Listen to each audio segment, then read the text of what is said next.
tuvojies Dievam un Dievs tuvosies tev.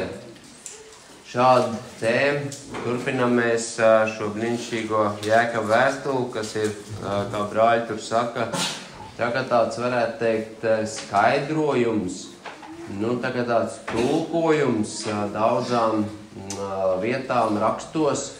Jēkabs viņu izvērš, tagad tāds komentārs, ja? Šis brīnišķīgais Jēzus brālis, kas redzēja Jēzus dzīvi, kāda viņa bija no pašas dzimšanas, ja, visticamāk, nezinu, Jēzus bija pirmais un pēc tam Jēkabs kaut kur. Un tad, protams, ir dzīves gājums, un tad jau, kad Jēzus Kristus jau bija augšām cēlies, tad, protams, Jēkabs arī varēja salīdzināt, kāds tas brālis bija. Vai tiešām viņš bija Mesija vai viltus Mesija. Un mēs zinām, ka ne tikai Jēkabs, bet arī Jūda un vēl atzina, ka Jēzus Kristus tiešām ir Dieva dēls, pasaulē nācis, lai meklētu un glābtu pazudušos. Ziniet, un arī tāda svētīga doma.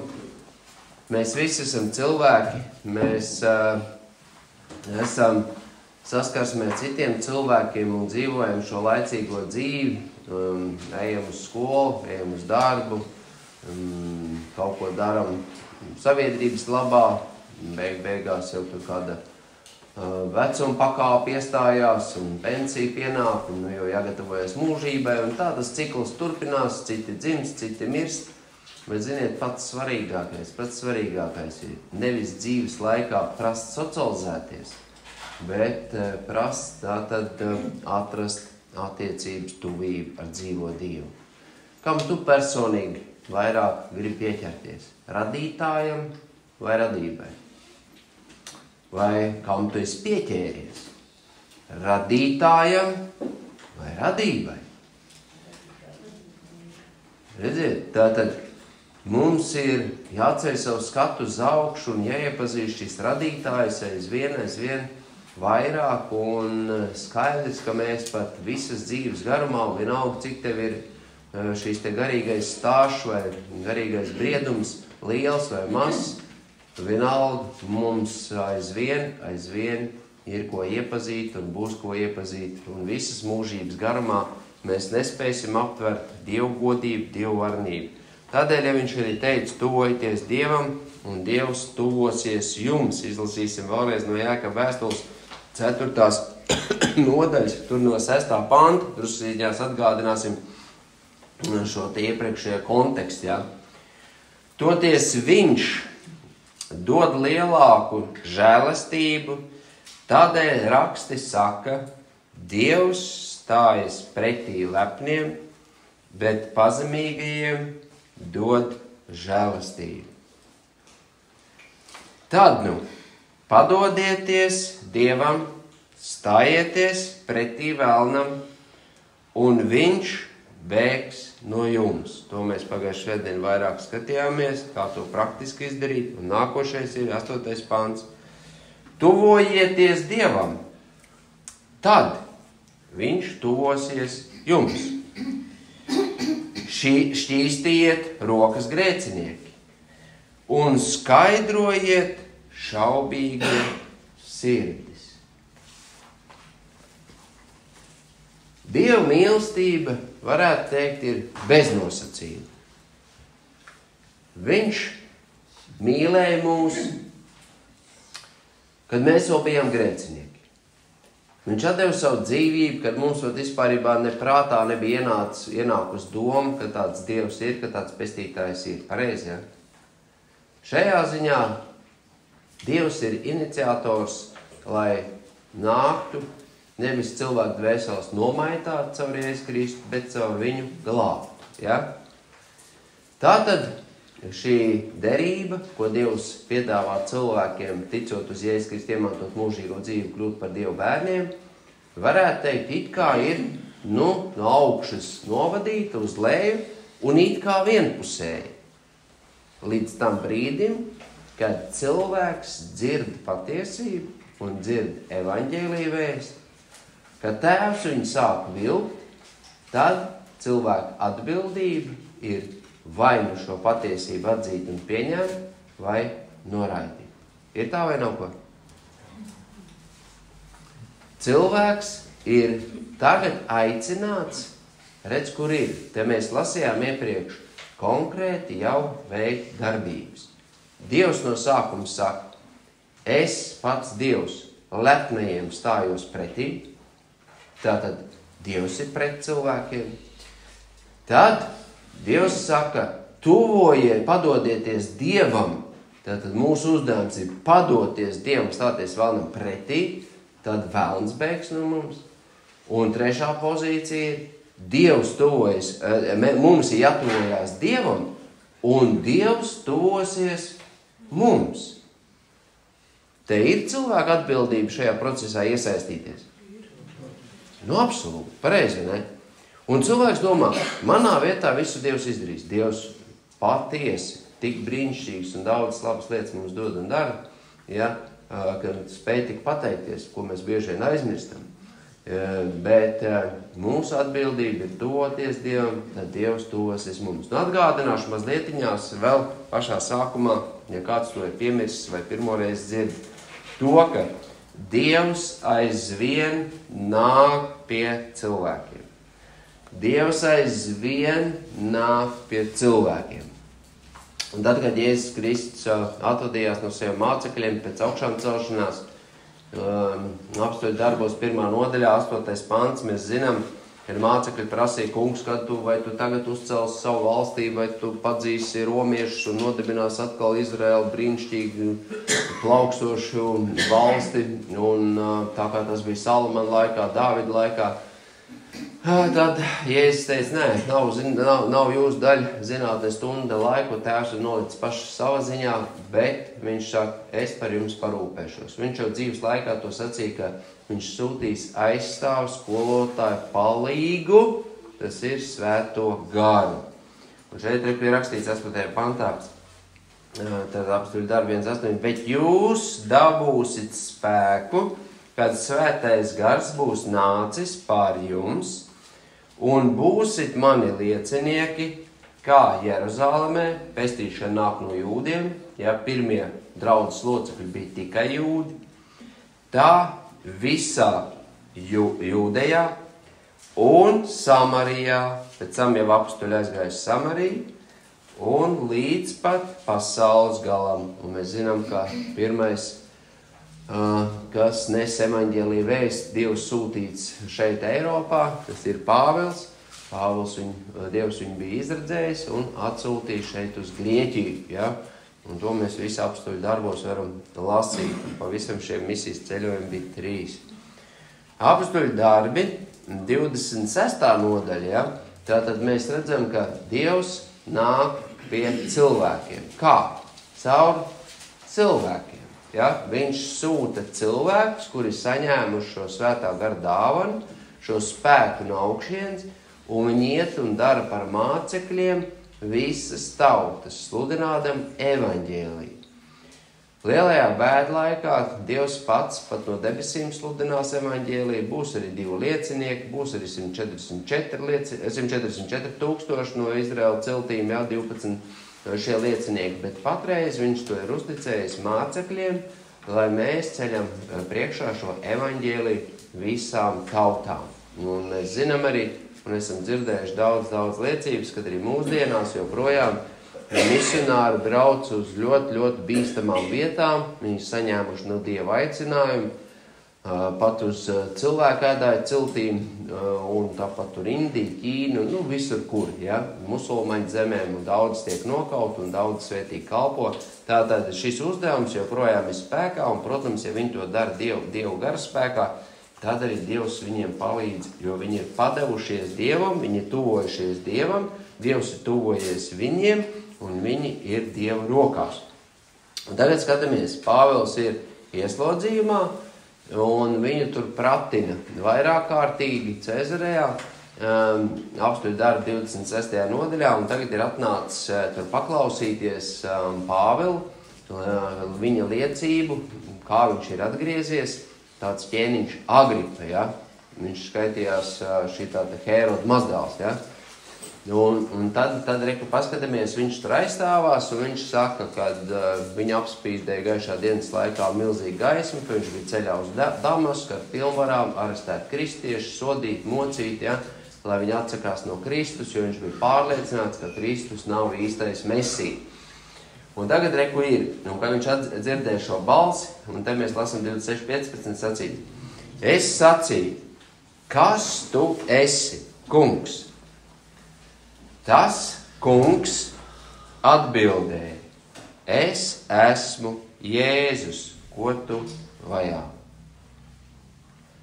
Man arī te gribās kādam cilvēkam pazvanīt un pateikt, nu ko tu mani vajā? Nu ko tu mani vajā? Ja? Nu, vai viņš apzinās, ko viņš vajā? Ja vajā patiesi Dieva bērns, tad vajā pašu kungu. Ir tā? Jā, tā ir, un būs jāatbild kungam. Bet celies kājās, jo tāpēc es tev esmu parādījies, lai tu man kalpotu. Jēzus Kristus parādās kādam cilvēkam nevis tāpēc, lai viņu izglābtu, viņš dzīvot labklājībā sev tīkam dzīvi. Nē, viņš atklājās, viņš izglābi cilvēku, un lai tas turpmāk kalpotu viņam. Un apliecinātu, ka tu mani esi redzējis, un ka es tev parādīšos. Kā es tev parādīšos? Mēs zinām, ka Apstulim Pāvilam šī bija vienīgā reize, kad Jēzus Kristus atklājās un parādījās. Bija vēl cits reizes un vairākas. Kā es tev parādīšos.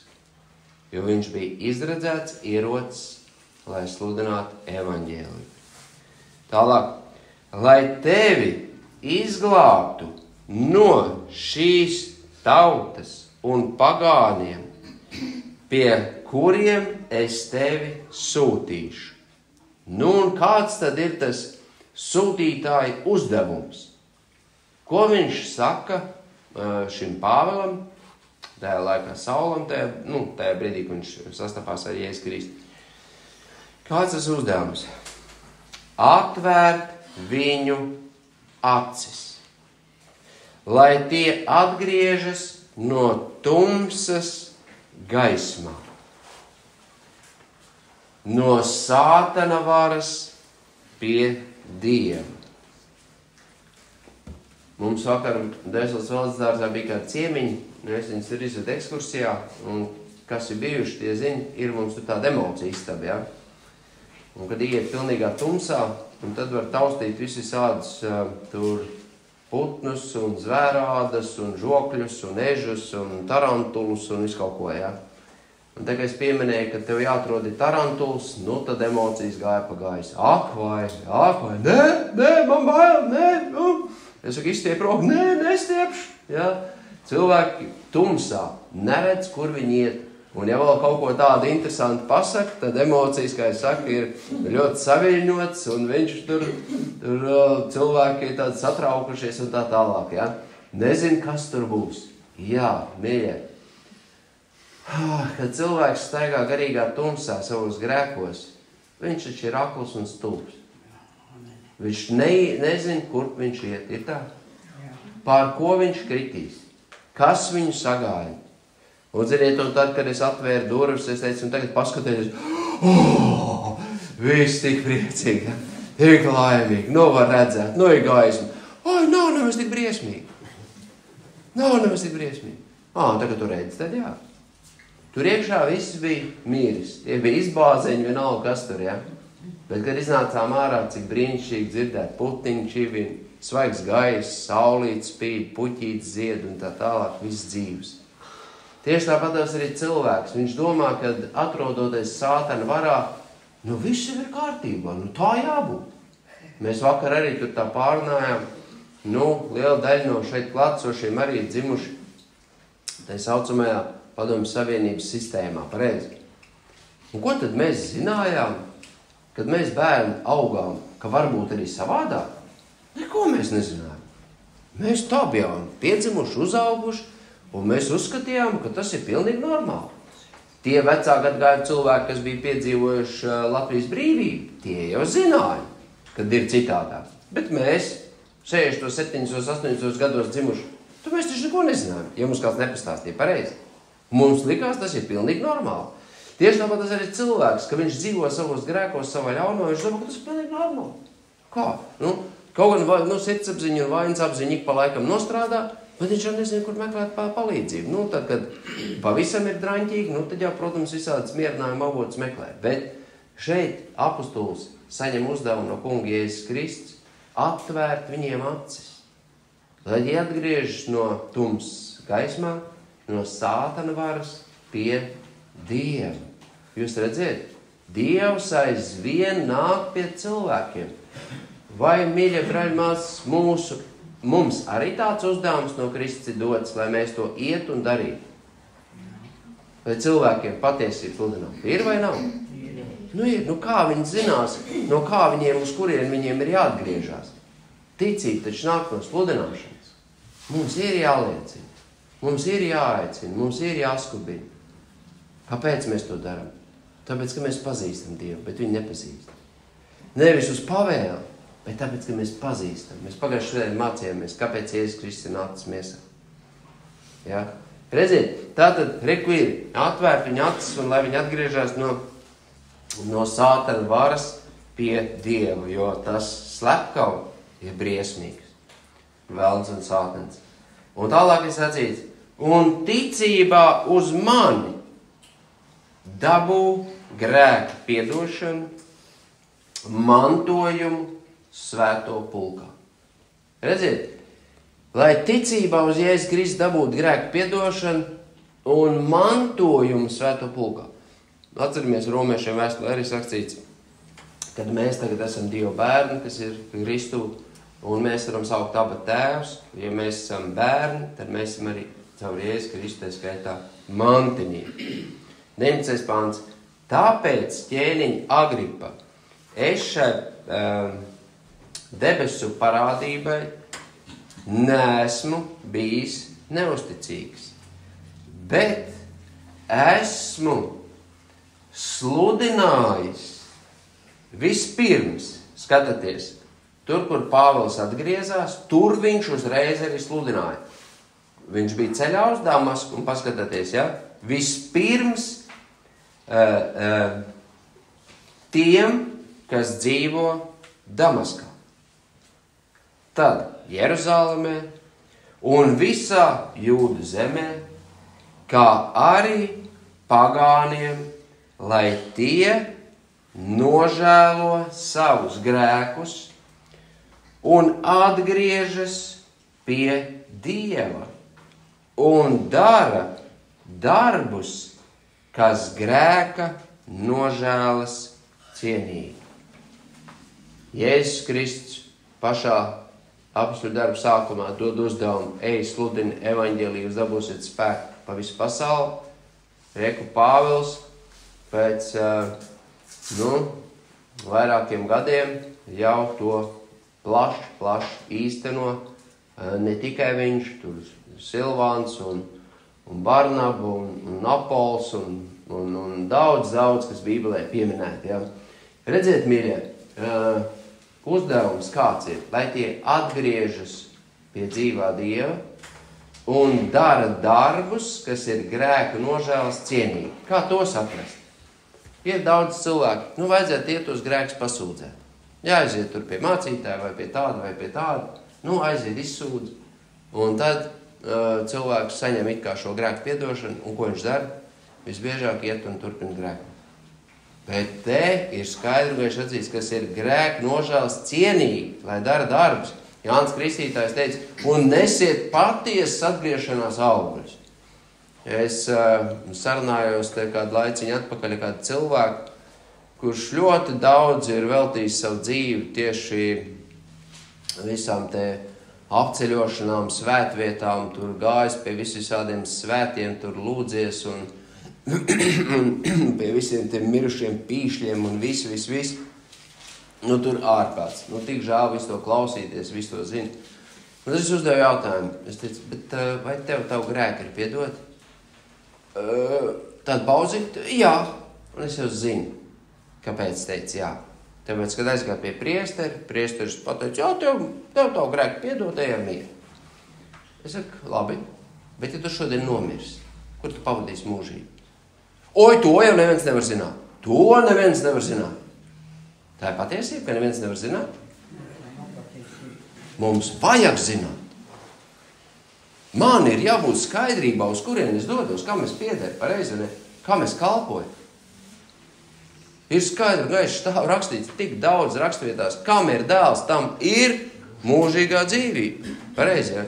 Un daudz citas vietas. Kā nevar zināt? Vajag zināt. Un ko tas līdz, kad tu esi apbraukājis pusi Eiropu un pabijis entajās baznīcās un nes kādas tur pīšļus, kaulus, tur bučojas un vēl nes ko. Nu, žēl tie cilvēki. Tas nav pārmetums. Bet pievilti. Saprotiet? Viņš nav atgriezies no tumsas gaismā. Viņš nav no sātana varas atgriezies pie dzīvā Dieva. Viņam nav acis atvērušās. Un es mēģināju tur liecināt, kaut ko teikt, grūti pie vārdu vispār bija tikt.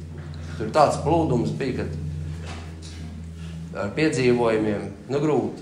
Jā, mīļie. Lai Dievs žēlīgs. Redziet, Dievs aizvien nāk pie cilvēkiem.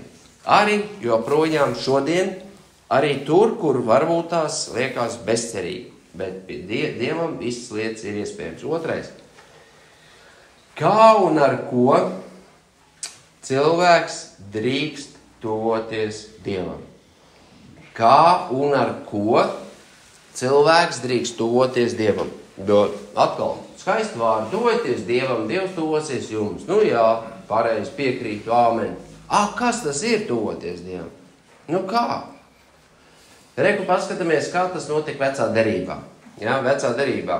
Pirmam kārtām cilvēks drīkstēja tuvoties Dievam, Izraēla tauta, ar grēku nožēlu un upuri. Bez grēku nožēlas, bez grēku atziņas, tur nav ko darīt. Un bez upura un bez asins izliešanas Dievam nevarēja tuvoties. Palūkšu brāli izlasīt no 3. Mūzes grāmatas 4. nodaļas pirmos 5 pants. Nu, ieklausties. Tā ir tikai viena vieta. Tur viss tā 3. Mūzes grāmata ir par to, kā Izraēlam bija jātuvojās Dievam. Bet mēs tik vienu gabaliņu izlasīsim. 3. Mūzes grāmata 4. nodaļa pirmie 5 panti. Ieklausties. Un tas kungs runāja uz Mūzu sacīdams. Runā uz Izraēla bērniem un saki, ja kāds netīši apgrēkojas pret kādu no tā kunga baušļiem, darīdams, kas aizliegts, kaut vai tikai pret vienu no tiem, ja priesteris, kas ir svaidīts, ir apgrēkojies tautas priekšā, ka viņš ļaudis apgrēcina, tad lai viņš savu grēku dēļ nes upuri, tāpēc, ka viņš ir grēkojis.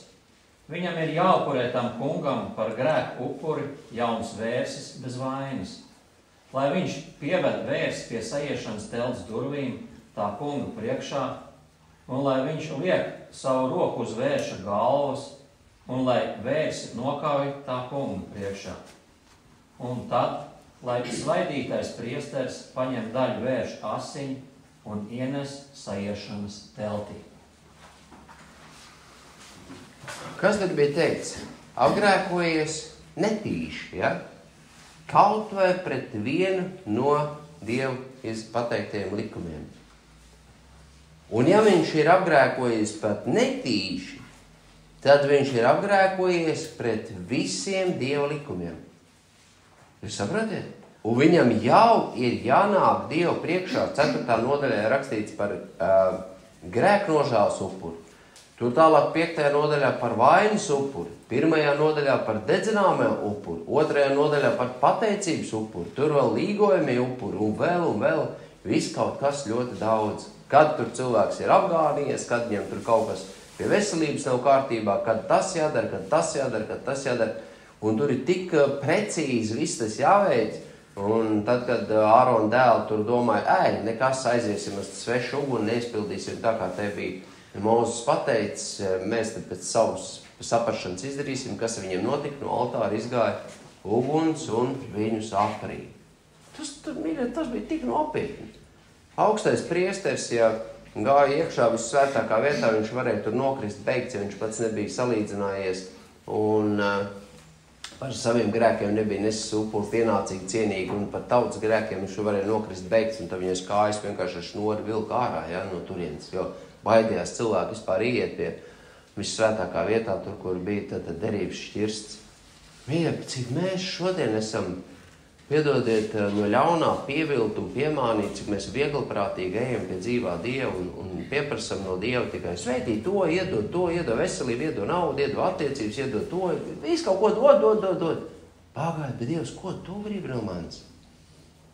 Kāda ir tava griba? Tu taču tu man dārgi atpirki, ne jau tam dēļ, lai es tagad dzīvot tādu pašapmierinātu, patmīlīgu dzīvi, egoistisku. Tas taču tā nav domāts, mīļie, saprotam vai ne? Mēs jau tāpat to dzīvojam, Dievs ir žēlīgs un žēlsirdīgs, bet pienāks laiks, ka taču būs jādod norēķins. Un redziet, reku ir, Dievam varēja tuvoties tikai ar grēku nožēlu un ar tātad upuri un izlietā upura asinīm. Un iedomājieties, tajā brīdī es jūs to stāstījis, ka ja tagad tas vērsis būtu, tad tam grēciniekam bija jāuzliek tā roku uz to vēršu galvu, viņu nokauj, viņš nokrit, un tu saproti, tu paliec dzīvs, vērsis ir beigts, un tev tiek salīdzināts, ja tavs grēks. Viņš nomira, bet tu paliki dzīvs, tu šeit stāvi, bet viņš rauku tur nosiņoja. Un tad vēl tur viss ir jāizdara, lai viņi tur sadedzinātu un ienest tur asins un kaut ko tur iekšā un kaut ko tur ārpus telts un vēl, tur veseli lasiet. Tas ir nopietni, mīļie, un tagad mēs varam saprast, cik Dievs ir žēlīgs un žēlsirdīgs, ka viņš ir devis savu dēlu, Jēzus Kristu, lai caur viņu mēs varētu nākt pie Dieva. Bet ko tas maksāja Kristum? Es teicu, mums 70 mūži būs pa īsi, lai mēs to varētu saprast, ko Dieva dēls ir izdarījis. Mēs tur siņās te paskatīsimies, palūkšu brāli arī izlasīt tātad no Ebreju vēstules 7. nodaļas. No Ebrejiem 7. nodaļas, tātad 2. Pirmais bija tātad, ka mēs tuvojamies Dievam, cilvēki tajā laikā tuvojās Dievam ar grēku nožēlu un ar upuri, un šodien, tieši tas pats.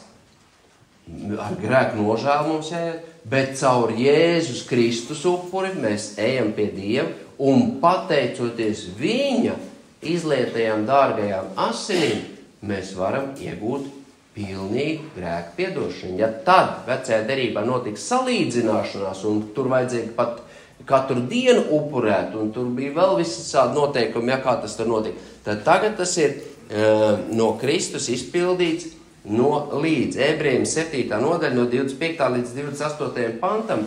Ieklausties, tas ir vēstījums no Ebreju vēstules, ja, par mūsu pestītāju Jēzu Kristu, ko viņš ir izdarījis, ja, no 25 līdz 28.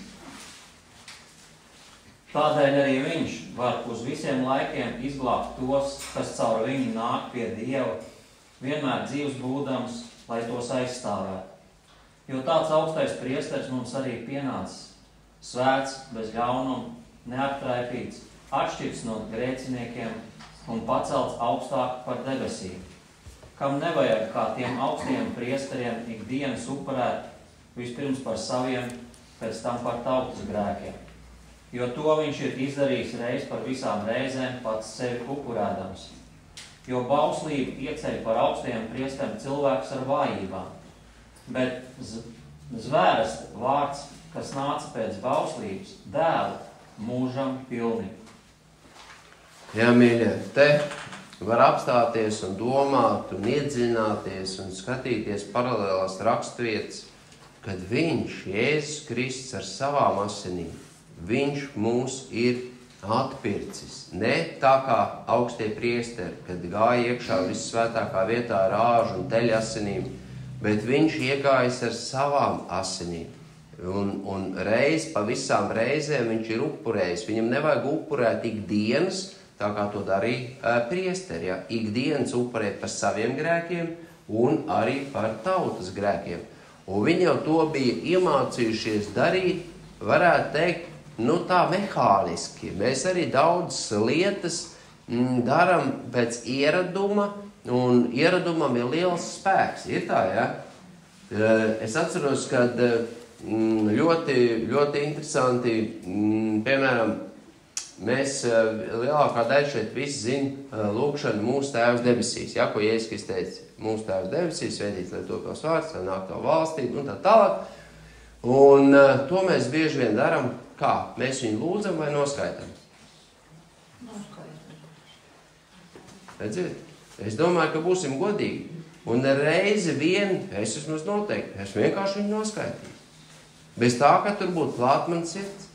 Un jūs domājat, tie, kas tur gāja dienā upurē, viņi vienmēr bija dziļā grēka nožēlā? Viņi arī to darīja pēc ieraduma. Paskatieties, tad, kad Jēzus Kristus jau tika upurēts, tad viņš jau bija augšām cēlies, apstuļi jau bija piedzīvojuši brīvību Kristū, viņi bija saņēmuši svēto garu, ko viņi darīja? Viņi vēl gāja uz templi. Vēl viņi gāja uz templi. Un līdz vairāk kā 30 gadu pagāja, Jēzus Kristus pateica, šitais templis tiks noārdīts. Pietiek. Es esmu tagad vienīgās durvis uz svētāko vietu. Tas ir caur manu miesu. Redz, kur mīļie. Zvērsta vārds. Dievs apsolīja. Dievs zvērēja, ka viņš sūtīs glābēju. Un viņš to, paldies Dievam, piepildīja.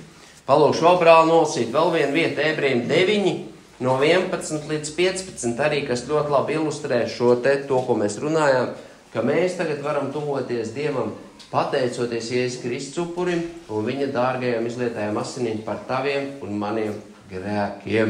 Ja? Ebrejiem 9, 11, 15.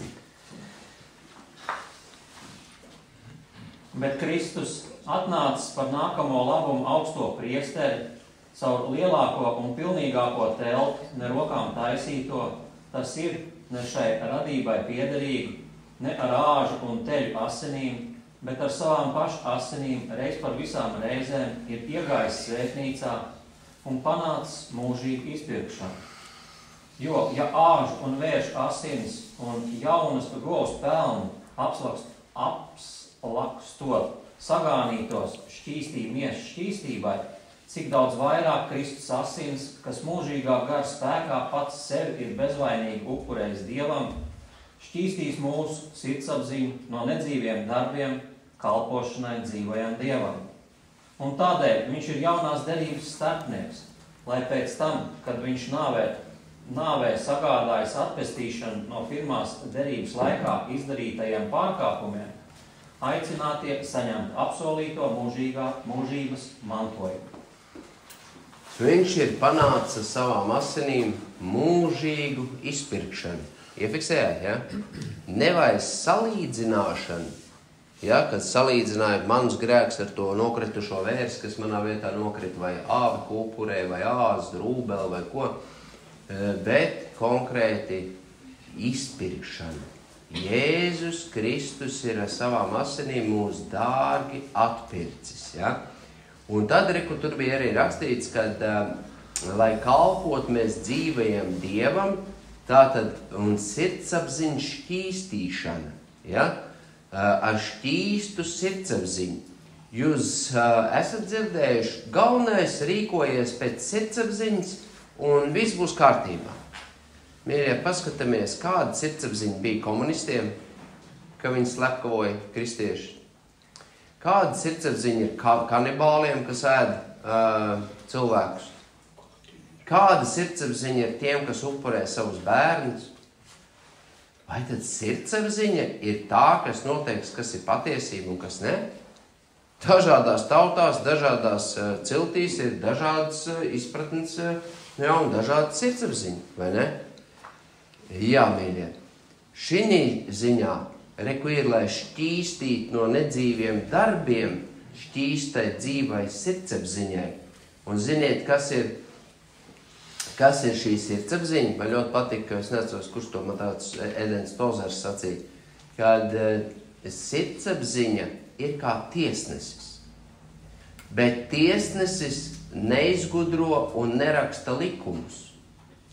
Tiesnesis tiesā pēc likuma. Ir tā? Saprotam, ne? Tiesnesis neraksta likumus. Tiesnesis ņem grāmatu, ja? Šķir vaļā panta, tur tāds kodeks vai civil kodeks vai krimināla kodeks, tur tāds pants un skatās, ko tur saka, tie pārkāpus, kas tur prasās. Un reku arī, mīļie, likuma devējs ir radītājs, Dievs. Un redz, kur ir pēc kā ir jāvadās tavai un manai sirdsapziņai. Saprotam, ja? Un tad, kad mēs tiekam piepildīti, tavs sirds un gars tiek piepildīti ar Dievu vārdu, ja pat Dievs teica, es rakstīšu uz jūsu sirds plāksnēm savus baušļus, atceramies, ja? Tad, kad mēs ticam uz Jēzus Kristu, tad sirdsapziņa ir dzīva. Nevis nedzīva un mirusi, bet dzīva un darbojas saskaņā ar šo grāmatu. Nu, piemēram, kaut vai, nezinu, vienalga kādu piemēru, ja? Agrāk Padomju Savienības laikā zakt, tas bija milzīgs grēks. Visi zagamie. Tas viss bija mūsu, kā mums te stāstīja, pareizi. Tikai bija jāmāk zakt. Ir tā vai ne? Bija jāmāk to darīt.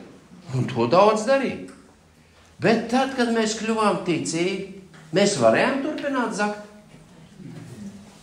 Kas mūsos sāk darboties? Sirdsapziņa.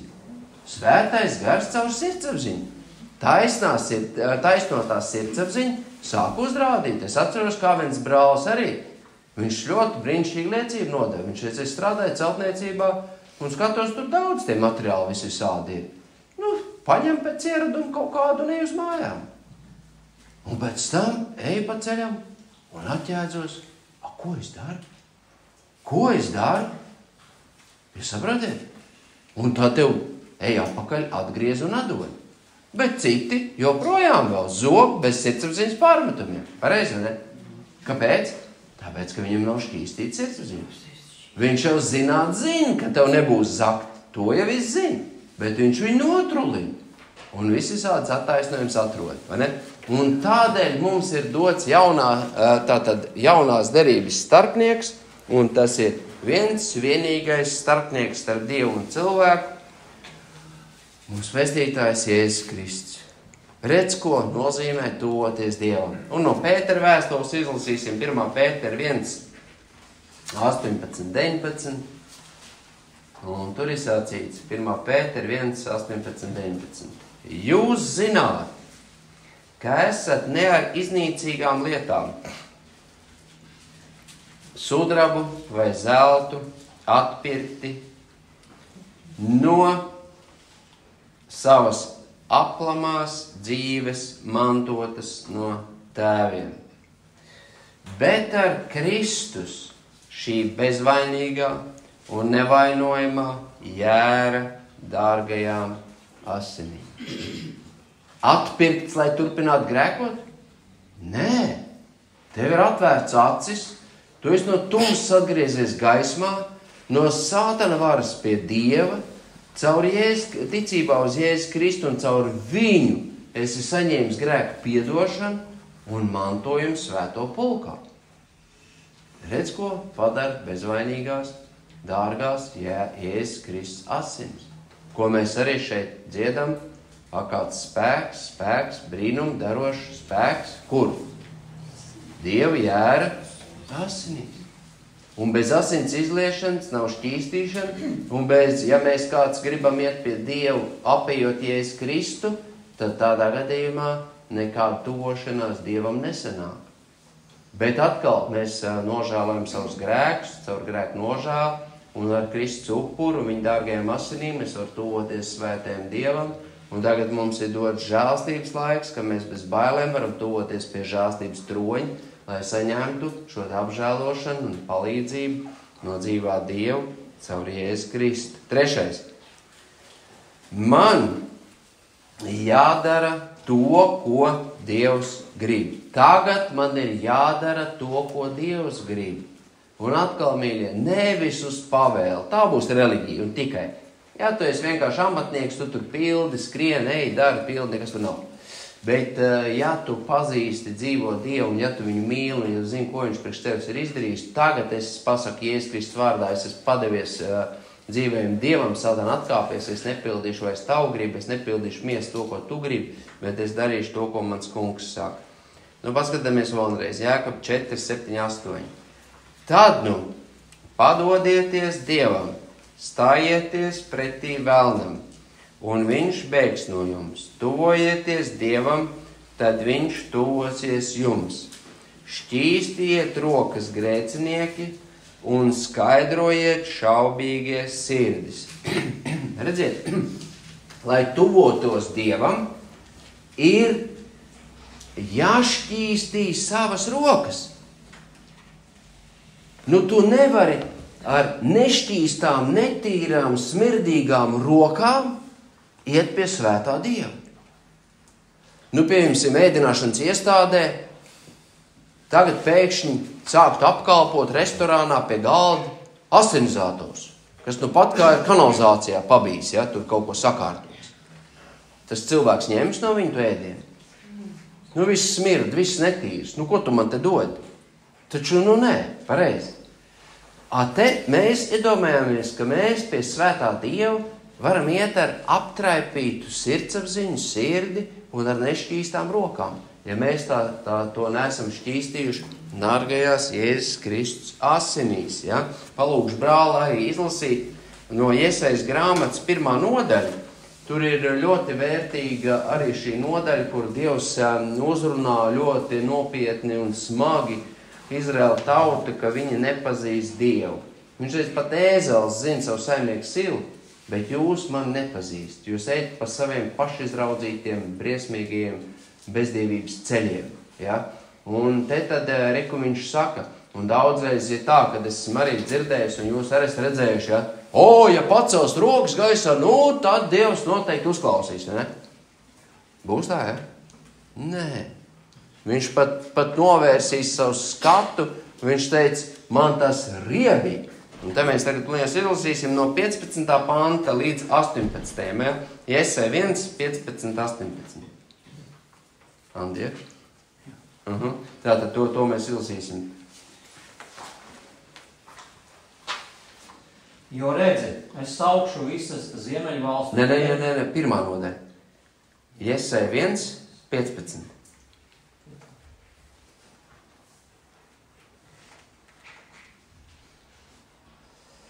Kad jūs paceļat savas rokas, es apslēpju savas acis no jums, un lai cik daudz jūs lūgtu, arī es jūs tomēr neuzklausu, jo jūsu rokas ir aptraipītas asinīm. Mazgājieties, šķīstieties, pārtrauciet savus ļaunos darbus man acu priekšā, mities ļaunu darīt. Mācies darīt labu, meklējiet taisnību, palīdziet apspiestajiem, stājieties pretī varmācībai, piešķiriet pilnīgāku tiesu bāriņiem, aizstāviet atraitni. Tad nāciet, turēsim tiesu, saka tas kungs. Kaut jūsu grēki arī būtu sarkani kā asins, tomēr tie paliks balti kā sniegs. Kaut tie arī būtu kā purpurs, tomēr tie kļūs kā vilna. Vēlreiz atgriezīšos drusku atpakaļ pēc 15. panta, ja?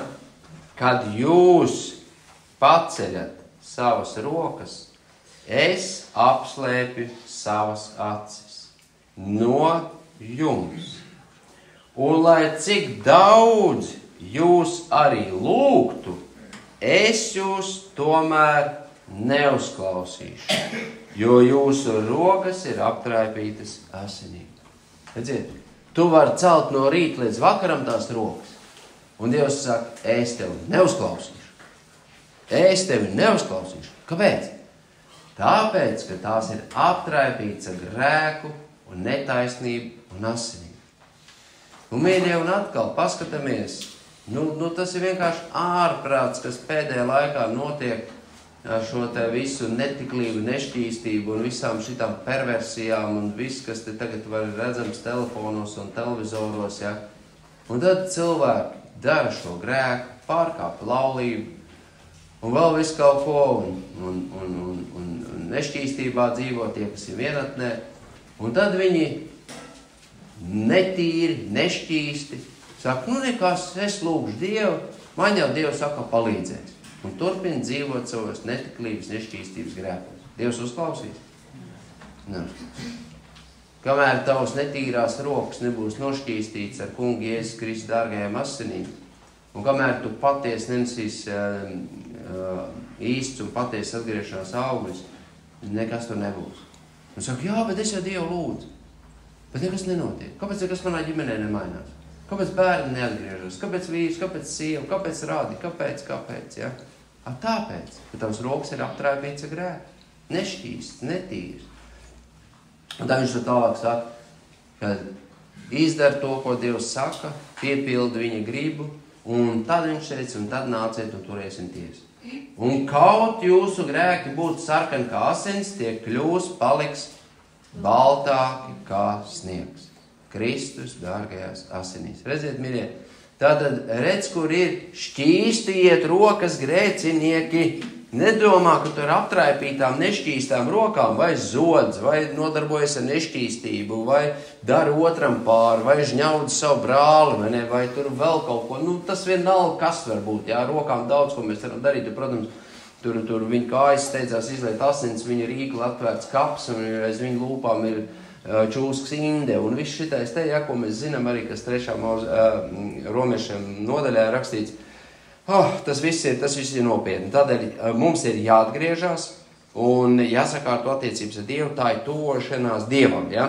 Un atceramies to piemēru, ko jau mēs te brāļi esam minējuši, atceramies to, varbūt kāds nav dzirdējis, un tas ir patiesi stāsts, kad kur tur Āfrikā vai kur, lai noķertu mērkaķīti, kaut kādu trauku, ieber tur riekstiņus, un tas mērkaķītis tur roku knapi iebāž iekšā, ja?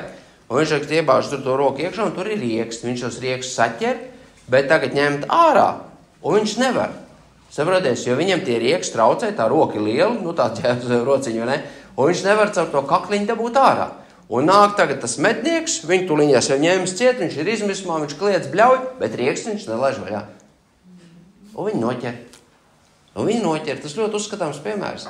Un cilvēks arī negrib laist vaļā savus grēkus, ja? Nešķīstās dārgais Kristus asinīs, neatgriežas no tumsas gaismā, no sātāna varas pie Dieva. Un nesaprotā, kāpēc ticības dzīvē klibo uz abām kājām un nekas uz priekšu īsti neiet, ja? Jā, mīļie, tas ir nopietni. Ar šķīstīsim rokas, un te 1. Timotejam 2:8. 1. Timotejam 2:8 ir sacīts, tad es gribu, lai vīri lūdz Dievu katrā vietā, paceldami svētas rokas, bez bailēm un šaubām. Kādas rokas? Svētas. Svētas atdalītas no grēka. 2. Timoteja 2:21 arī sacīs, un ja kas nošķīstās no tādām lietām, viņš būs trauks godams, svēts, derīgstam kungam, sagatavots katram labam darbam. Redz, vīri, brāļi, gādāsim, lai mūsu rokas būtu svētas.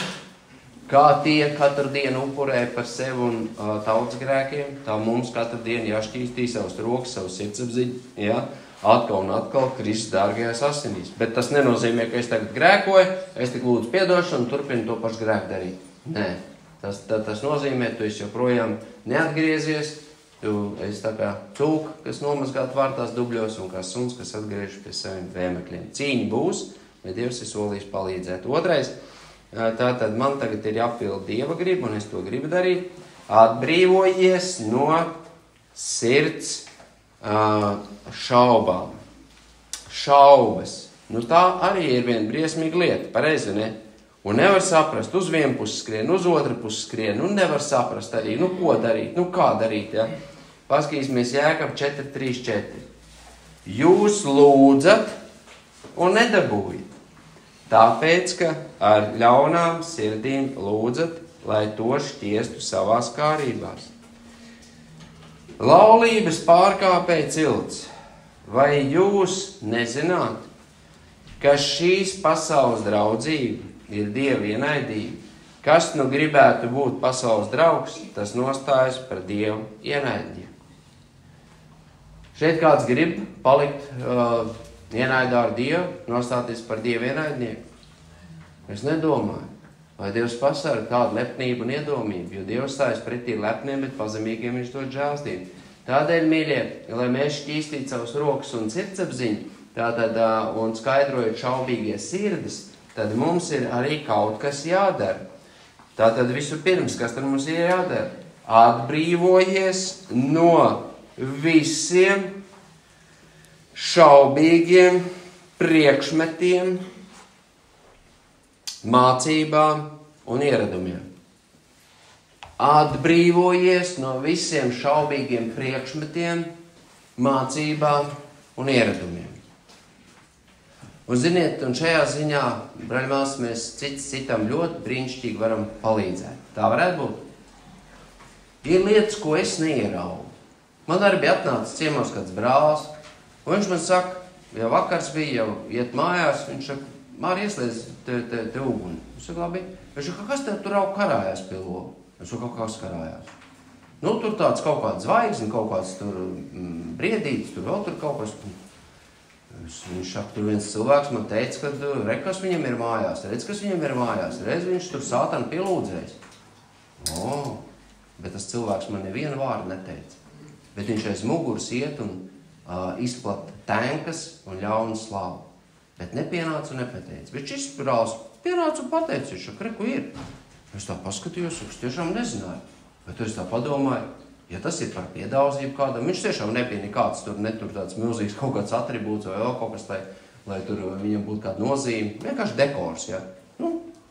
Bet ja tas ir par piedauzību, kāpēc man to šaubīgo priekšmetu turēt? Es viņu tā pašā vakarā paņēmu saplēs, izmet ārā un pateicu ģimenei. Mēs to likvidējam. Es pareizi rīkojos, vai ne?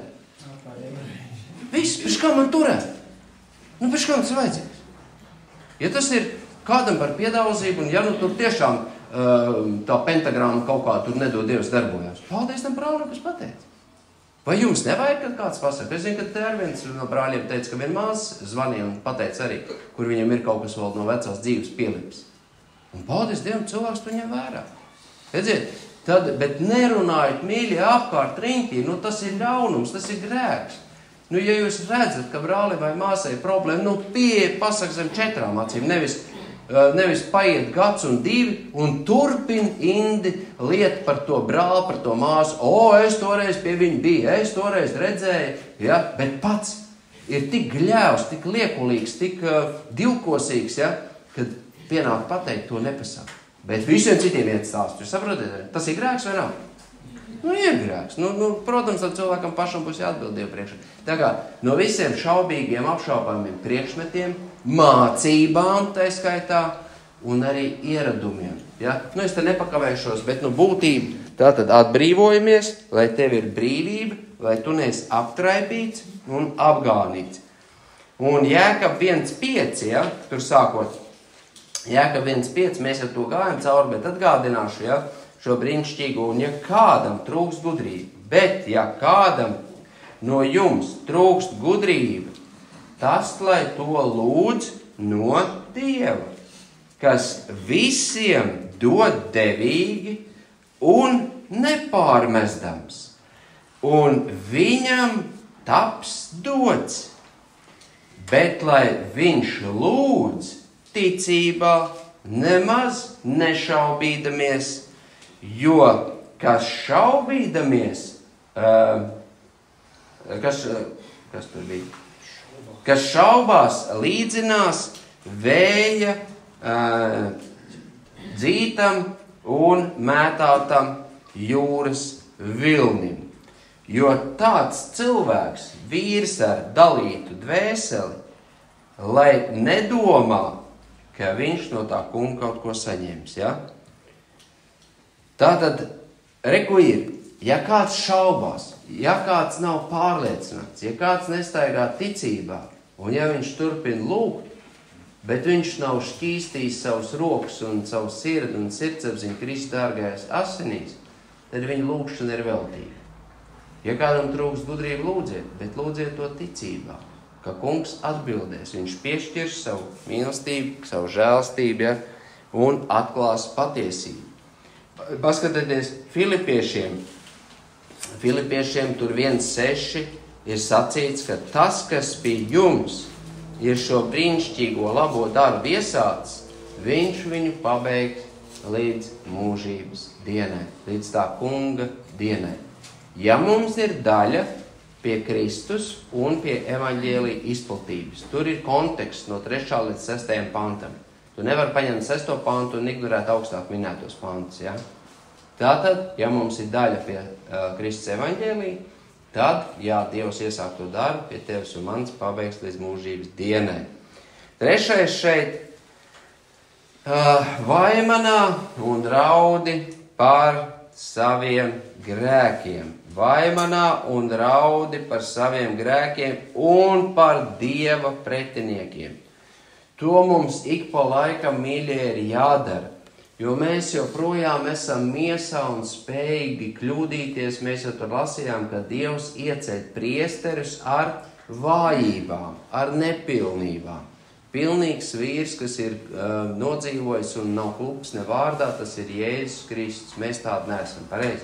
Mēs tiecamies uz to pilnību, kas ir atklāta Kristu Jēzu. Tādēļ mums ir jāvaimanā un jārauda par šīm lietām. 9. pants. Paskatieties, tur patās Jēkaba vēstule 4. nodaļa un 9. pants. Esiet nelaimīgi un vaimanājiet un raudiet jūsu smiekli, lai to pārvērsti vaidos, un jūsu prieks skumjās. Nu, kāpēc tā?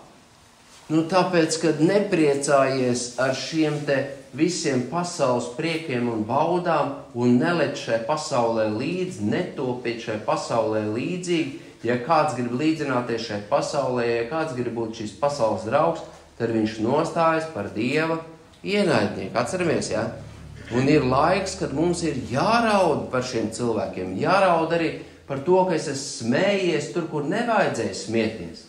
Mēs vakar arī kādiem sarunājāmies, un tur arī kādā kolektīvā man stāstīja, ka tā skaitā tur tā saucamie ticīgie, tagad ir sajiets un runā nešķīstas lietas, visādas perversijas. Un ticīgais atrodas šai paļātāja pulkā un smējās garda līdzi. Kas tu pa ticīgu? Kā tu to vari? Ja? Es atceros, ka mēs arī bijām kādā sadraudzībā, viens brālis uzslēdz, tur arī viens diktmutīgs vīrs, tur runāja ar riebeklības, tas slēdz ārā. Kāpēc man tas būtu jāklausās? Paldies Dievam, es uz šīs tumsas vairs neko negribu. Es gribu staigāt gaismā. Kā ir ar tev, draugs?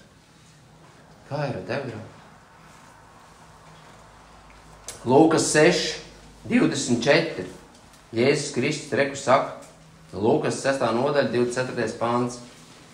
Bet vai jums, bagātiem, jo jums jau ir sava alga, vai jums, kas tagad esat pāēduši, jo jūs izsalksit, vai jums, tas nozīmē pēdas jums, kas tagad smejaties, par ko tu smejies, jo jūs skumsit un raudāsit, vai jums, kad visi ļaudis jums teic glaimus, to pašu viņi tēvi darījuši viltus praviešiem. Vai jums, bēdas jums, jūs redziet, Jēzus Kristus brīdina, tas ir nopietni, mīļie. Tādēļ tuvojamies Dievam visā nopietnībā. Dievs tuvosies mums. Un tad, kad mēs esam Kristus dārgais asinīs nošķīstīti, mums ir attiecības ar viņu, mēs viņu mīlam, mēs gribam staigāt gaismā. Vai tad drīkstam priecāties vai ne? Ko? Lasam Filipiešiem 4. Priecājieties, es jums vēlreiz teikšu, priecājieties, bet iekš tā kunga, nevis iekš pasaules, bet iekš Kristus. Kristus arī prāt priecāties?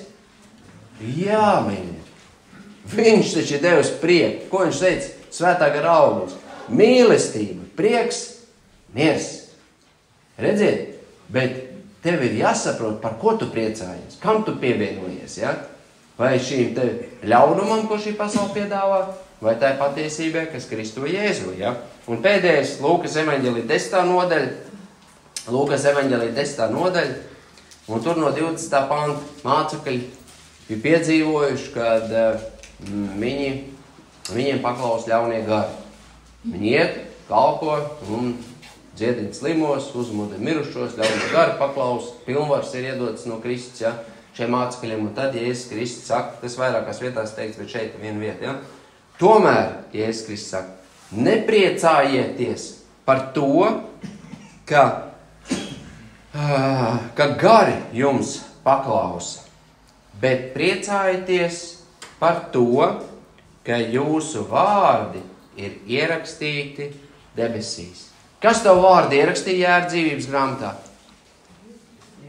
Jēzus Kristus, kas ar savām asinīm ir iegājis vissvētākā vietā un teica, bet šis tēvs, šī māsa, šis brālis, šis cilvēks ir nācis pie manis, un viņš lūdz tev piedošanu.